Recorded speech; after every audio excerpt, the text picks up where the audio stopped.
You know that feeling of being stuck? In your job, maybe in a relationship, or just in your own head. We've all been there. But what if the very anxiety that's holding you back could actually be turned into your greatest superpower? Well, today we're going to dive into the science from Dr. Luana Marcus's book, Bold Move, and break down her three-step plan to do exactly that. So get this. A high-powered CEO, we'll call him Jake, walks into Dr. Marquise's office and says this. From the outside, the guy is on top of the world. But on the inside, he's completely crippled by anxiety.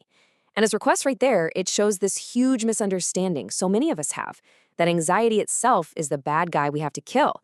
But what if we've been fighting the wrong battle this whole time? And that's the thing, right? Just like Jake, so many of us are burning all our energy fighting the symptoms, and we're totally missing the real problem. Okay, so Dr. Marquez uses this brilliant metaphor. She says anxiety, stress, burnout, that's all just the fever. It's the loud, painful signal that tells you something's wrong, but it's not the cause. The real infection, the thing we actually need to treat, is something called psychological avoidance. So what is this villain really? Well, psychological avoidance is basically any move we make to run away from discomfort. You know, canceling that meeting you're dreading, pouring a drink after a long day to calm down, or just zoning out on Netflix instead of having a tough conversation. And hey, it works. It gives us relief, fast. But here's the trap. That short-term fix comes with a huge long-term cost. It's the very thing that keeps us stuck.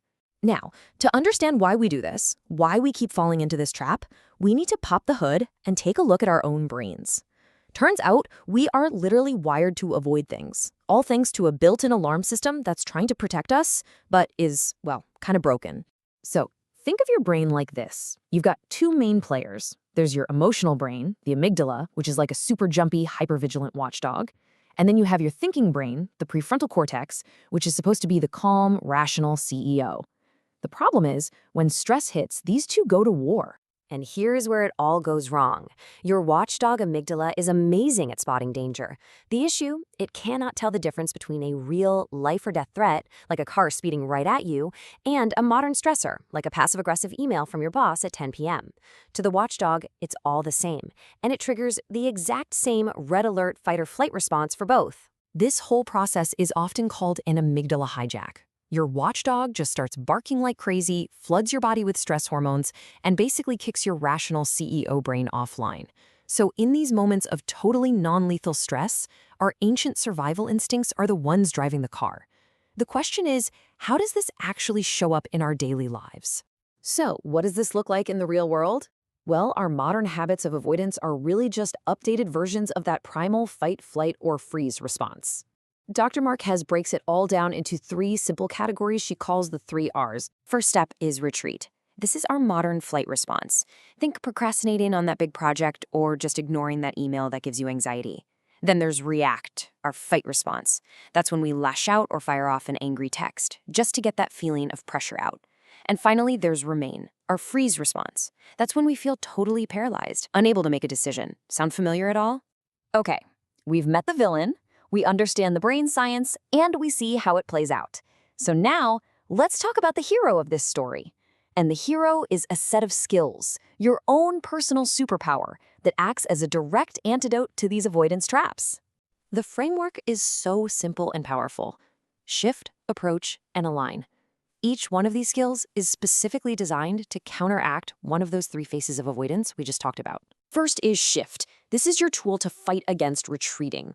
So when your brain immediately tells you, I'm going to bomb this presentation, you just pause, and you ask one simple question.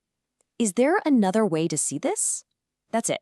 That question alone starts to bring your CEO brain back online. Next up is approach. This is how you stop yourself from reacting. Instead of impulsively sending that angry email, you make a conscious choice to do the opposite of what your emotions are screaming at you to do. It's all about training your brain, one small step at a time, to handle discomfort instead of needing to lash out. And finally, we have align. This is your secret weapon for when you're stuck, for when you're just remaining frozen. When you feel that paralysis, you pull out your internal compass, your core values. What really matters to you? Your values give you a true north, helping you make a decision that moves you closer to the life you actually want to live, not just the one that feels safest in the moment. So what does it actually feel like to practice these skills? To really, truly get unstuck? Dr. Marquez shares this beautiful metaphor her grandmother taught her that just captures it perfectly. You can be the rock or you can be the water. A rock is rigid, it's stuck, it's brittle. It tries to fight the current, and eventually it just gets worn down. The rock is avoidance. But water is flexible. It flows, it adapts to obstacles, finding a new way around them without ever losing what it is. Water is boldness, it's resilience. And that right there is the heart of it all. Living a bold life doesn't mean you're never scared or never anxious. That's impossible. A bold life means feeling the fear, feeling the discomfort, and having the skills to choose your actions anyway, guided by what truly matters to you. So I'll just leave you with this question. The next time life pushes on you, the next time you feel that pressure, that anxiety, that powerful urge to avoid, what are you going to choose? Are you going to be the rock, rigid and stuck? Or will you choose to be the water and flow?